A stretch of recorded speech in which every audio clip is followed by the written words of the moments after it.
Allow me to show you the future you helped to create.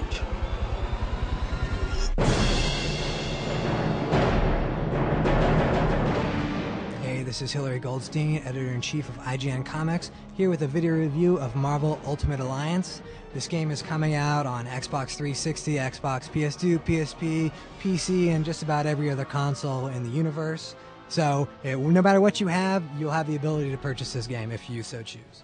Marvel Ultimate Alliance is from Raven Software, the same fellas that brought you X-Men Legends and X-Men Legends 2. It's a game that's basically in the same vein. It's a top-down beat-em-up. You're just going to be button-mashing like crazy, beating the crap out of everything in sight. But they've done some upgrades to it. As you can see already visually, they've gone away from that sort of cel-shaded look and gone to a much more detailed look, so it actually looks like a legitimate game now. When you look at Captain America, you're not just going to see like a mush face, you'll actually get to see facial features on him, and when he throws his shield, it's not going to look like he's throwing a cardboard box.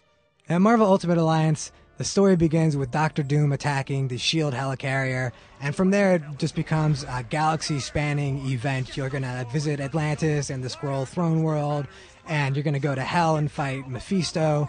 So it really is going to get you everywhere, and the best part of this is that it features 24 playable characters, 140 characters total, all from the Marvel Universe, and with the exception of the Punisher and the Hulk, who couldn't be there because their rights are owned by other video game companies, it's pretty much got every major cool Marvel character that you want to see, plus a bunch of Marvel characters you probably never wanted to see, like Blade. How in blazes did I get here? But it's great because this is a total Marvel geek out. So with all these characters and, making allusions to a lot of past stories, it really is going to give something extra to people that love Marvel Comics and read comics. But at the same time, it's still just a beat 'em up with characters that you know, such as Spider-Man, Thor, Wolverine, that even if you don't know anything about comic books, you can still get in there and have fun with it. And hey, if you want, you can actually learn something about the Marvel history that a bunch of nerds know about.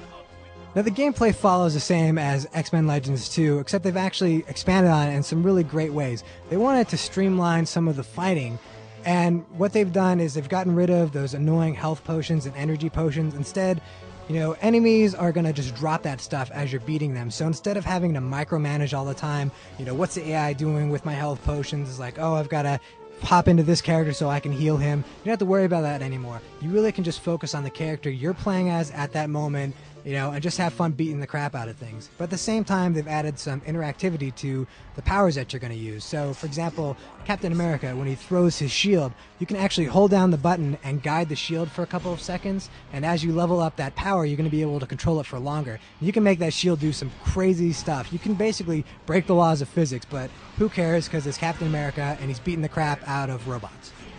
They've also taken some of those cool, innovative little features that really take the gameplay and make it a lot more fun and make you a lot more involved in combat.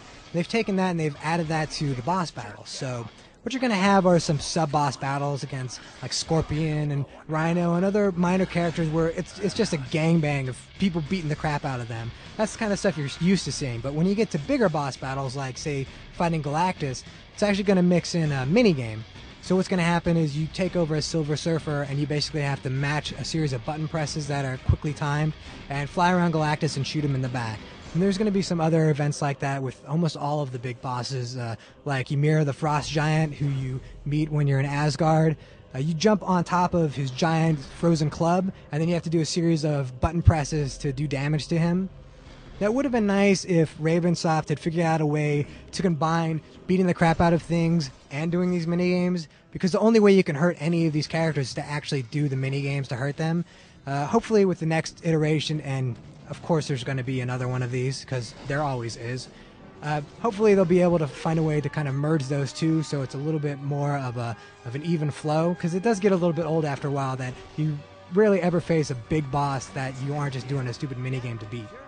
As much fun as it is to pummel people, toss them around, jostle them, electrocute them, as good as that is, the puzzles are in the opposite range. They're just not fun, and they're not innovative in any way. Once again, you're in a game where you're going to be pulling blocks and moving them around, and even in the moments where Raven's trying to add some sort of clever puzzles, they simplify them too much. Like, for example, at one time you go up to the statue of a god and it reads, "Remember that I'm the god of the north wind." And later on you come up to these two individual statues that you can rotate. Now, pretty much anybody with half a brain cell will figure out one's got to face north, one's got to face west.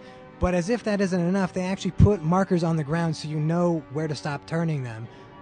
It's not puzzles for dummies. People are actually smart enough that they can figure out little things like this themselves. And if they can't, that's why we have guides. So that is probably the one downside.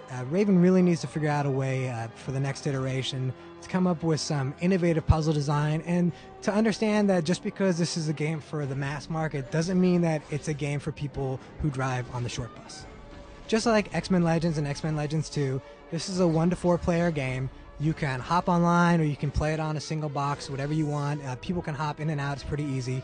And you can play cooperatively through the entire story mode, or you can, let the AI characters be handled. And actually, the AI is smart enough that they won't get killed very often, so you don't have to worry about managing the team so much. And if you play with your friends, they probably will get killed more often because, let's face it, your friends are idiots.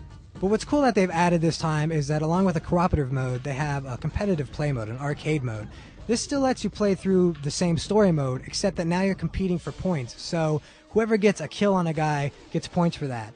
And so what you're going to see is you might have one friend who's going to stay in the back, and while the other guys are beating up an enemy, he'll just come in at the last minute just to get that final hit in on them, steal all the points from you. So it's kind of a fun battle because while you're still trying to beat the game, you're also trying to beat your friend, because there are point scores at the very end of each level that tally up tokens for different things, like who got the most kills, who died the least, those kind of things. So once you finish smashing in Doom's stupid little face and you've beaten the game, saved the universe, you get to watch a cool cutscene by Blur Studios, the same guys that did those awesome cinematics for X-Men Legends 2. Then you're going to get what's called an epilogue ending. And those are basically these short little cutscenes that are mixed together based on the choices you've made throughout the game, and they decide essentially the fate of the entire Marvel Universe, and they give you incentive to play through the game again and make some different choices. Marvel Ultimate Alliance is like the perfect summer movie for your console. It's got lots of explosions, doesn't necessarily make all the sense in the world, it's not going to win an Oscar, but you're going to have fun the entire time you're there.